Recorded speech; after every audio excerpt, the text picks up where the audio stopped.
Here we go. Thank you, everybody, for joining us here today. As mentioned, I'm Greg Jones. I'm the CTO of Kajeet. Thank you for that wonderful introduction.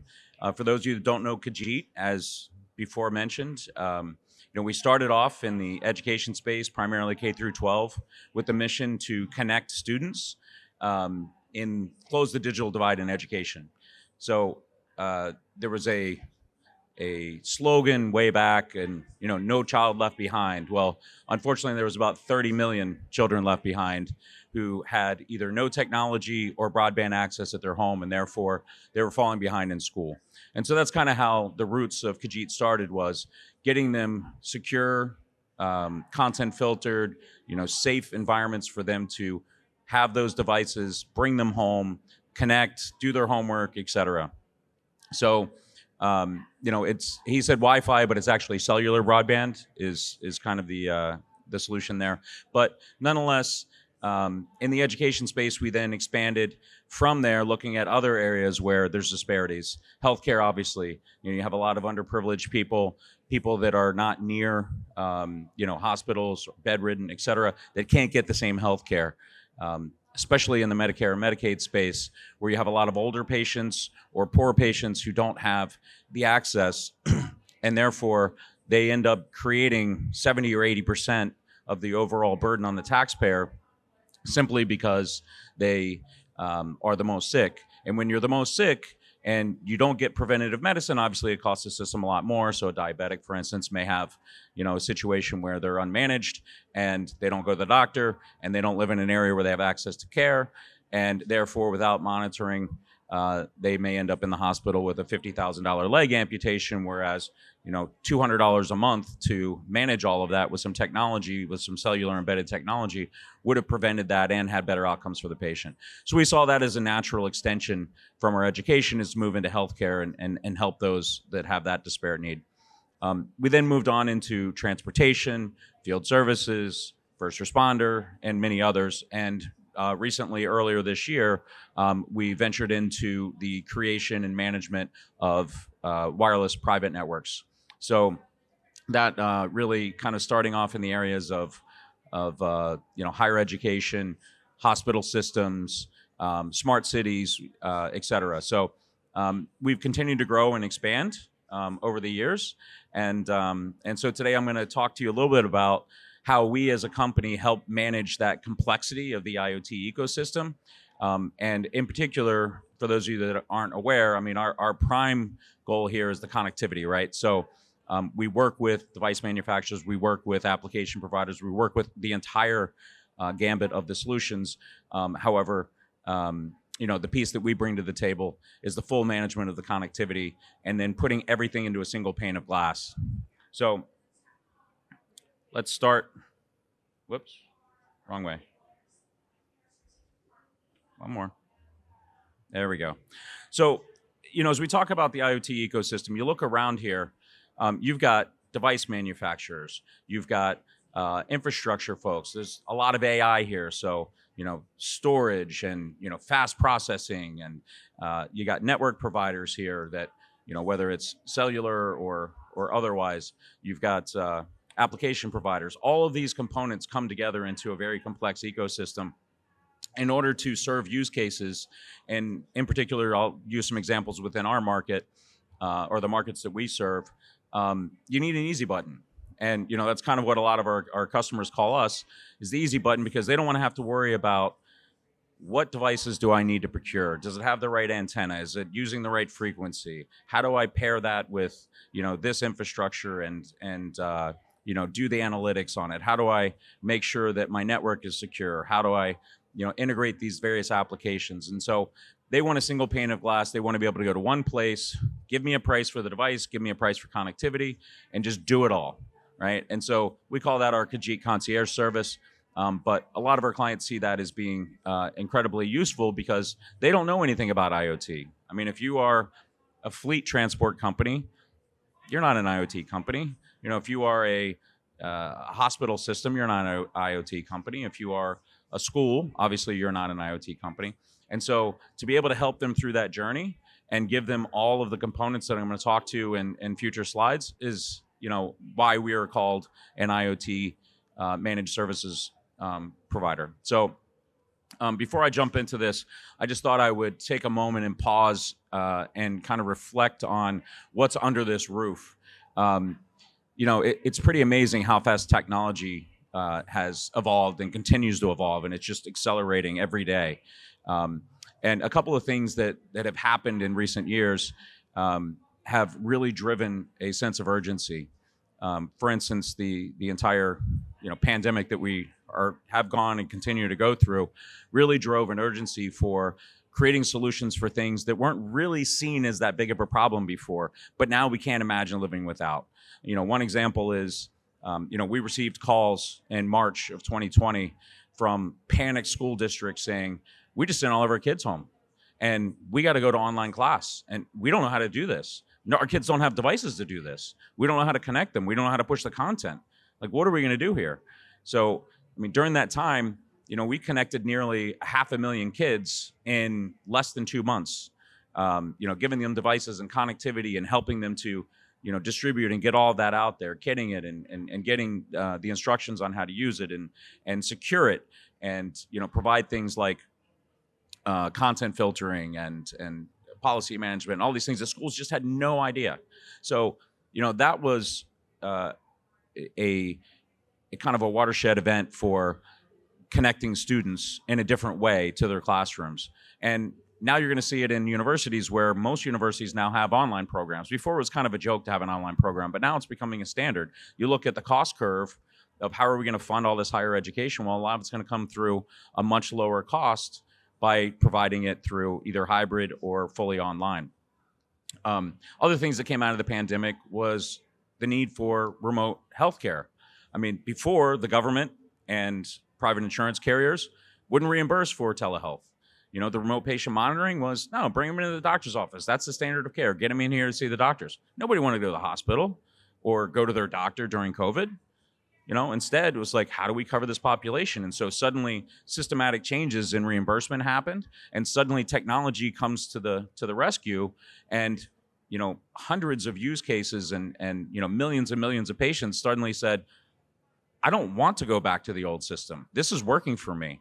And it's pushing those schools, pushing those hospitals, pushing those doctors into a comfort zone, or out of their comfort zone, I should say, into adopting and using this new technology that is creating this acceleration. And those are just a few. There's others, climate crisis and EV charging and all that kind of stuff.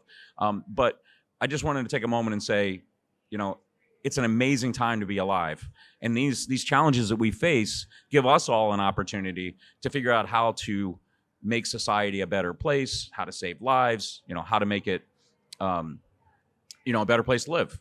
And I'll finish this my rambling on technology by saying this. My kids make fun of me because they say you lived in a time when there was no internet.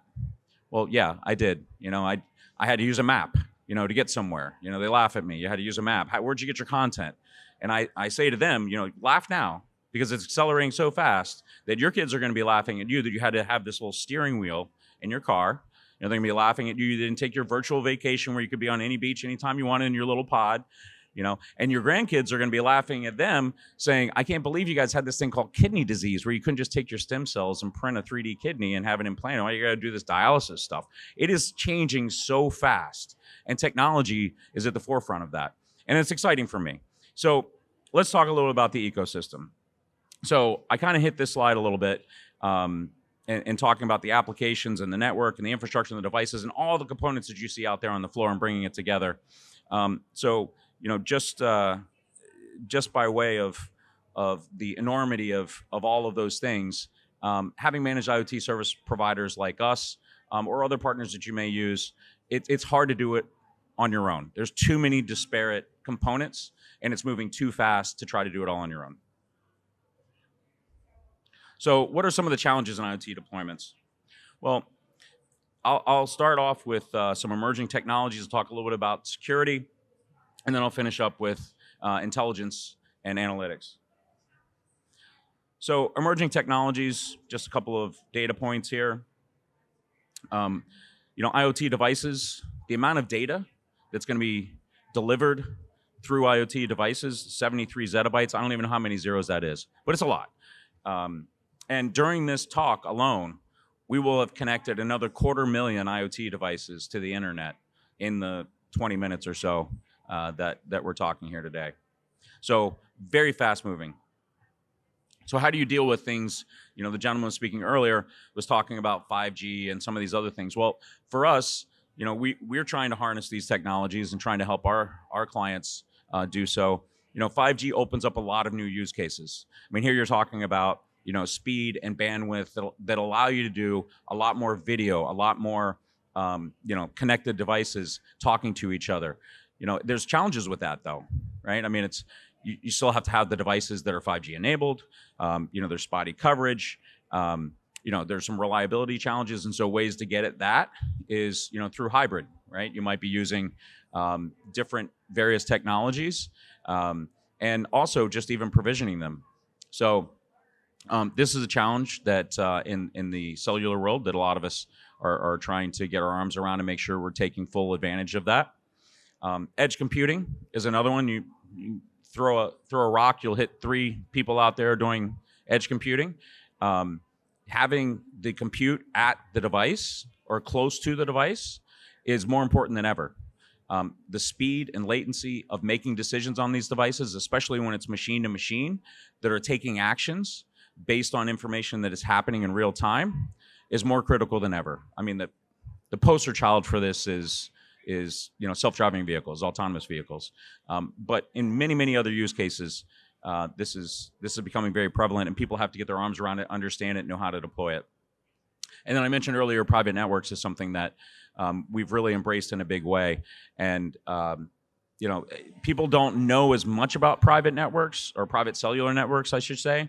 And they might be a little afraid of it because they're like, oh my gosh, I got to put antennas on top of buildings and I got to manage all of that. But some of the advantages that you get with private networks is, you know, security. You can prioritize, you know, what devices get what level of bandwidth and priority. You can bring as many devices as you want onto that infrastructure. It's just a matter of adding capacity. You can also have them connected in ways and affect, you know, different policies and ways that you want to control those devices. If you're a hospital system or if you're a university, and even pair those private networks. You might have University of Virginia has 11 campuses throughout Virginia. Well, you can roam from one to another, and then the hybrid part of that might be, well, you're in the building, so you're in Wi-Fi, and then you move outside of the building and you're somewhere on the campus, and now you're roaming onto your private network, and then you go out onto, you know, somewhere in between campuses, and now you're roaming out into, you know, carrier world, you know, AT&Ts and Verizons and T-Mos. And then you go to another campus and you register into that campus on the same set of permissions and controls and everything that you were at the other campus. So essentially you're just roaming from campus to campus. So all of that can create a real cost advantage and a lot of controls in how you manage and deliver service in the IoT world. And, you know, the insight here is, you know, 74% of companies have said that they're going to use IoT as a differentiator, but almost half of them have no idea where to start. So, you know, we need to help them with that. So now, just a scary slide for everyone. You've seen these before. 48% of businesses admit that they have no way to detect IoT security breaches. It's pretty scary. It's a lot. You know, the cyber attacks on IoT devices on the rise, up 700% since 2019. And just imagining the stats that I told you before about how fast this is growing, it becomes one of the most vulnerable areas in any business, is especially those machine-to-machine connections that are easy to take over and control. So security is incredibly important. At Kajeet, we look at security from 2 perspectives. One is an overall view, and that is kind of looking at it from a network application device level. Think of the network as being, you know, the outer perimeter of your house. You know, they get through there, and that's where people have most of the locks and the gates and everything. Well, once you get into the house, you know, you're in the application layer, you know, little less secure. But then you think, okay, well, the device, maybe that's a safe that's in the house, so that should be secure. But unfortunately, what we're finding in IoT is that the applications aren't as sophisticated as consumer facing applications. A lot of them are just purpose built to do something. And so they're very easily manipulated and vulnerable.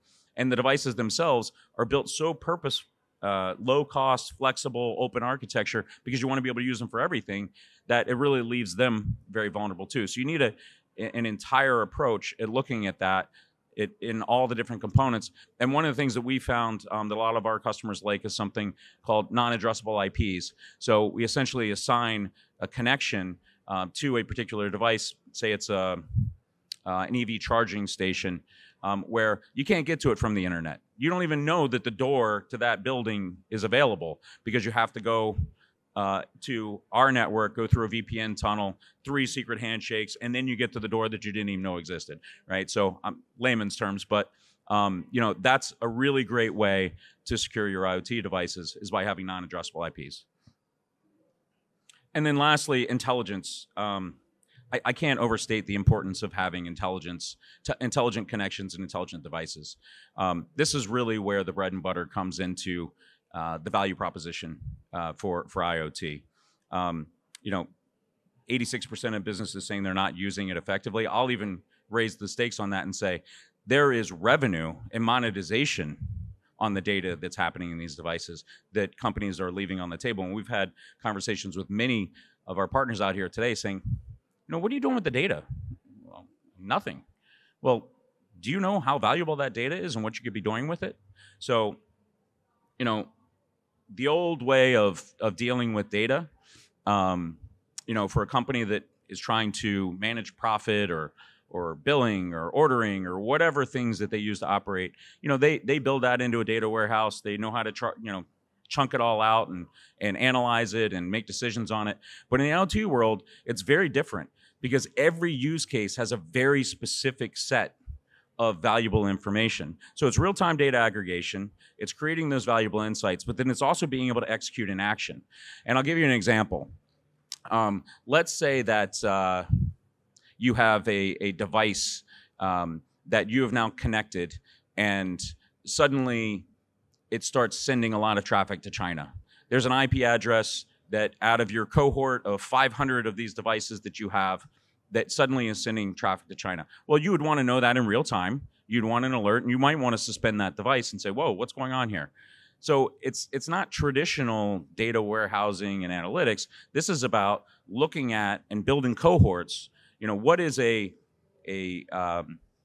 remote patient monitor need, and what is normal for that versus a tablet that a kid is using to do school versus an EV charging station, in terms of the amount of usage, the websites that they're going to, whether they're on or off, all these different things that can be collected and analyzed, and building those cohorts and then deciding what action do I take based on that specific use case. So you have to be much more granular in IoT to use that information in a really powerful way. And then lastly, in summary, I'll just say, disparate, complex system, really need seamless solutions. Companies like Kajeet can help you to do it and do it better, but it's moving so fast that it's impossible for people to keep up. And so, welcome to IoT world, where all this is supposed to happen, and we need to work on it together. Yeah, that's it. I think I might have 1 minute if there's a question, or are we just no questions? Yes? Yes. Okay. Any questions? Sorry about that. We do have time for a couple questions here. And our booth is all the way in that corner near the headliner stage, and I hope you guys come by and talk to us. Questions, anyone? You were so wild. I answered everything for you. That's amazing. Thank you all. I appreciate your time.